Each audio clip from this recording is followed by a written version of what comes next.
it's Adam Haney with the Adam Haney Home Loan Team, and I'd like to thank my veteran advocate friend Andrew Paul for bringing this Dave Ramsey video to my attention. Dave Ramsey, as you may know, is a well-renowned financial advisor, radio talk show host, and author who teaches about financial literacy and responsibility. But in this video, Mr. Ramsey makes some incriminating comments about the VA loan benefit program and, intentional or not, some unflattering implications about VA borrowers themselves that feeds into the myths that have poisoned the real estate industry across this entire country. Now, I don't know Mr. Ramsey, but I would assume he's a strong supporter of veterans. That said, he makes some statements that are flat out false, the repercussions of which are troubling and damaging to the reputations of veterans as home buyers in the world of real estate. In this video, a veteran named Ryan, whom I'll refer to as Private Ryan, calls in to tell Mr. Ramsey that he and his wife, also a veteran, have successfully been following Mr. Ramsey's advice to nearly become debt-free and now would like some feedback on using their VA loan benefit with 0% down payment versus renting. Have a listen.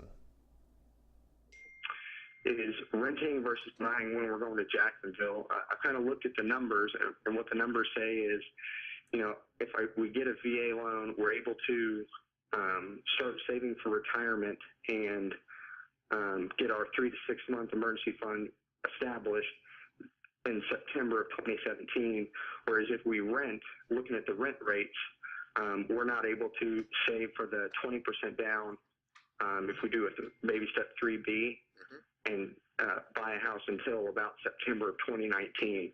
So the question is, do we buy now and get that extra? The way I see it, there's two positives. There's the equity we would get in the house, plus I start saving for retirement 2 years ahead of time when I move into baby steps 4 and 6 at the same time. Except for the fact that you're moving in a house broke. Yeah. Which is just so dangerous, it's unbelievable. You're asking for trouble, and the VA loan's a more expensive loan anyway. It's not a bargain. It's the worst loan out there as far as the three, VA, FHA, and conventional. Conventional is the cheapest, FHA next, and VA last. The only reason anyone ever does a VA loan is because they don't have any money. And you can get a nothing down deal with that. That's the only reason anybody uses their VA loan. Thank you for your service to the country, by the way. Unfortunately, I don't have time to go into all the reasons why Mr. Ramsey's claim that the VA loan is the most expensive loan out there is incorrect.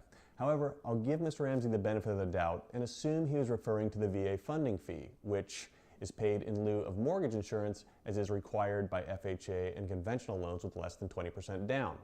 However, what Mr. Ramsey should have asked is, are you or your spouse entitled to disability with the VA? Because if so, that would waive the VA funding fee. However, even though they might be subject to the VA funding fee, it doesn't automatically make it a more expensive option. It simply requires a more detailed analysis. Mr. Ramsey falsely claims that the VA loan is the most expensive loan out there and that it's not a bargain and that the only reason why anyone gets a VA loan is because they don't have any money. Contrary to your claim, Mr. Ramsey, the only reason why anyone gets a VA loan is because, unlike you and me, they raise their right hand and sort of protect this country against all enemies, foreign and domestic, even if it meant being killed or captured. Consequently, they earned a right or an entitlement. So make no mistake, that is the only reason why anyone gets a VA loan. The real problem here is that Mr. Ramsey, an authority figure on financial matters, summarily dismisses the veteran's notion of using his VA benefit without getting all the facts and promulgates the most egregious lies and myths about the VA program and VA borrowers. The end result is that these sort of myths and untruths coming from authorities such as Dave Ramsey only make the wall that much higher and the barrier that much harder for veterans and active duty military to take advantage of their VA home benefit to purchase a home. It also poisons and taints the minds of home sellers, realtors, and inexperienced loan officers. Now, I believe Mr. Ramsey means well, but to add insult to injury, he says to Ryan, "Thank you for your service to our country, by the way." What Mr. Ramsey and all of us need to understand is that if we are sincere in our gratitude to our servicemen and women, then we need to show our gratitude by at least learning the truths about the VA loan program. Because even though the leverage offered by a VA loan may be antithetical to the debt-free living you espouse, Mr. Ramsey, when your dogma becomes more important than the truth, I can only draw one conclusion. You can't handle the truth! Call me for the truth about VA financing, and if you're out there listening, Private Ryan, I got your 6.